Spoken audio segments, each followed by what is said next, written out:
Right, let's talk about something incredibly important. Something we often take for granted every single time we get behind the wheel. Car safety. It's not the sexiest topic, is it?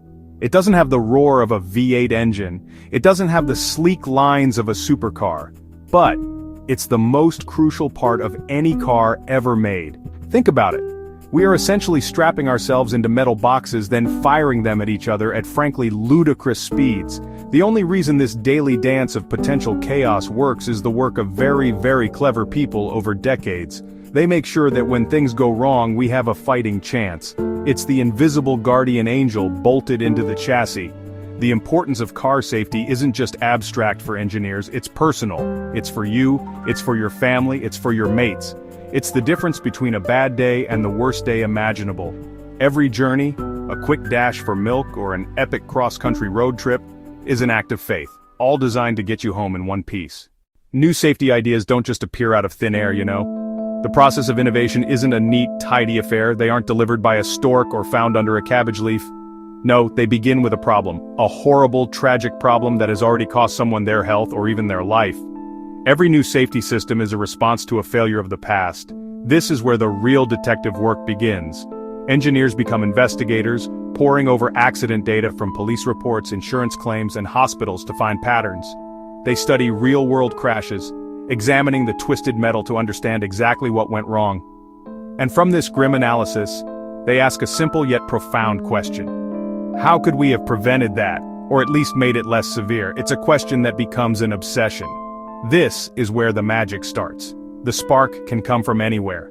An engineer noticing a recurring injury pattern, a doctor in an emergency room making a crucial observation. Sometimes the best ideas even come from drivers themselves. Once the problem is identified, the brainstorming begins, the what-if stage. In rooms filled with whiteboards and sticky notes, every idea is on the table, no matter how strange. What if we put a big, inflatable cushion in the steering wheel? In an era of rigid steering columns, that sounded mad, didn't it? But that's exactly how the airbag was born, from a seemingly crazy idea aimed at solving a deadly problem. From those scribbles, the idea moves into a formal design phase. Using powerful computers, they run thousands of virtual crash tests in a single day, tweaking tiny details like material thickness or sensor timing. It's like having a crystal ball for car design, letting them fail fast and cheap on a screen. Finally, after countless digital tweaks, a physical prototype is created, the moment of truth. The first version is rarely perfect, but it's real, something to hold, test, break, and improve upon until it's ready to save a life. Now for the best bit, the crashing. Once our clever engineers have a working prototype, it's time to see if it actually works in the real world. By deliberately and very scientifically smashing cars into things. Welcome to the crash test laboratory, a cathedral of controlled chaos. Brand new gleaming cars are systematically destroyed in the name of safety. Every dent, every shatter, every crunch provides invaluable data that helps save lives. The stars of this show, crash test dummies, not mannequins, sophisticated expensive instruments, packed with sensors measuring forces on the body. They come in all shapes and sizes, adult males, smaller females, children, frontal impact, side impact, rollover test. High-speed cameras capture every millisecond.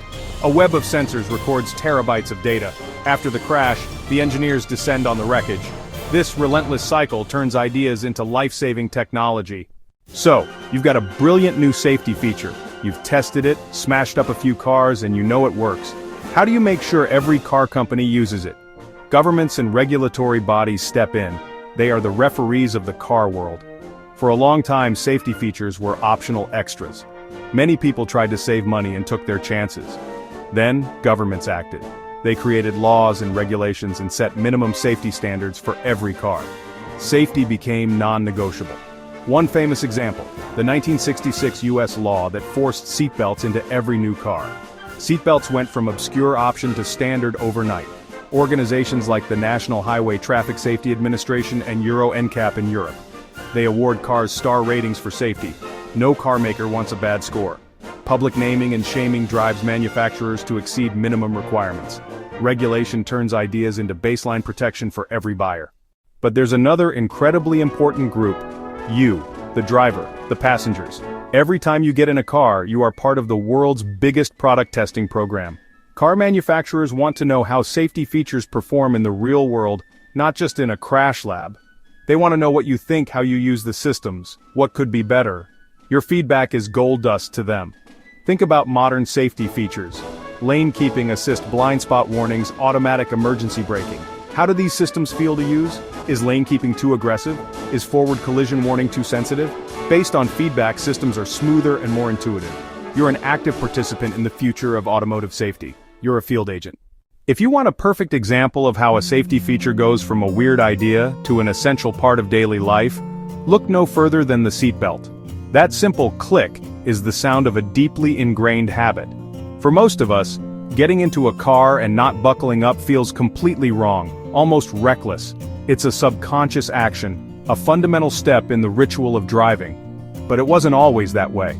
For the first half of the 20th century, cars didn't have them at all. When they were first introduced as optional extras, drivers largely ignored them, seeing them as an inconvenient nuisance, a restriction on personal freedom, or even a sign that the car itself was unsafe. The prevailing attitude was that a good driver didn't need one. The game changer was Volvo engineer Niels Bohlin. Before joining Volvo, Bohlin designed ejector seats for fighter jets, so he understood extreme forces on the human body. At the time, the few cars with belts used simple two-point lap straps. While they could prevent ejection in a high-speed collision, the force concentrated on the abdomen could cause devastating internal injuries to vital organs and the spine. Bohlin's genius was its elegant simplicity. He added a diagonal shoulder strap to the lap belt, creating the now familiar three-point system.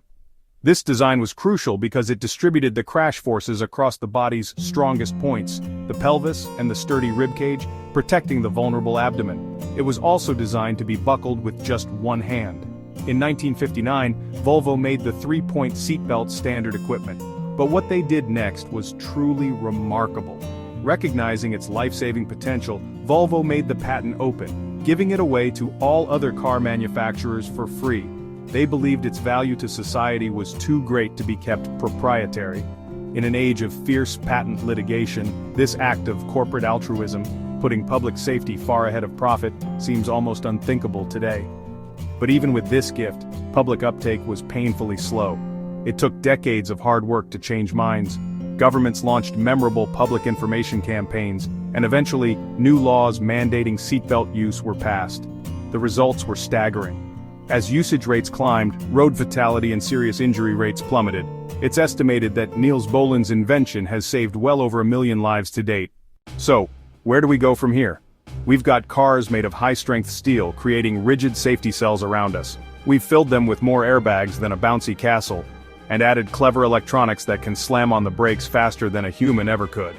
With all this protection, have we finally reached peak safety? Not a chance, not even close.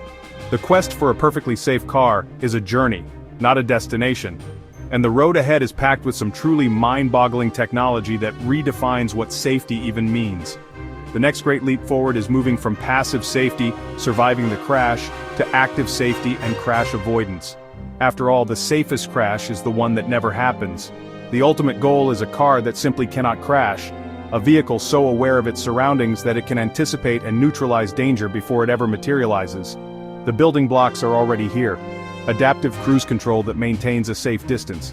Lane keeping assist that steers you back between the lines. Blind spot monitoring that watches where you can't see. The next step is to connect these systems together and connect the car to the world around it.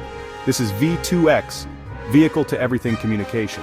Using high-speed networks, your car will talk to other cars, to traffic lights, and to the road infrastructure itself. Imagine getting a warning from a car half a mile ahead about a patch of ice. Or an intersection telling your car a lorry is about to run a red light, prompting it to brake automatically.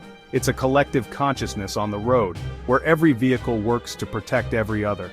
The car becomes a true co-pilot, scanning with a suite of superhuman senses, cameras, radar, and LiDAR sensors. This combination allows it to see in the dark, through fog, and even predict the movement of objects around corners. It's a seamless partnership between driver and machine. The car handles the constant vigilance, always ready to step in and prevent a simple human mistake from becoming a disaster, compensating for distraction or a moment's fatigue. All this technology is driving us toward one ambitious goal: Vision Zero. This is a global movement based on the belief that zero fatalities and zero serious injuries on our roads is an achievable target. It reframes crashes not as inevitable accidents, but as preventable failures in the system. The aim is a perfectly safe transportation network, with every car acting as a silent guardian angel, actively working every second to stop crashes before they can happen.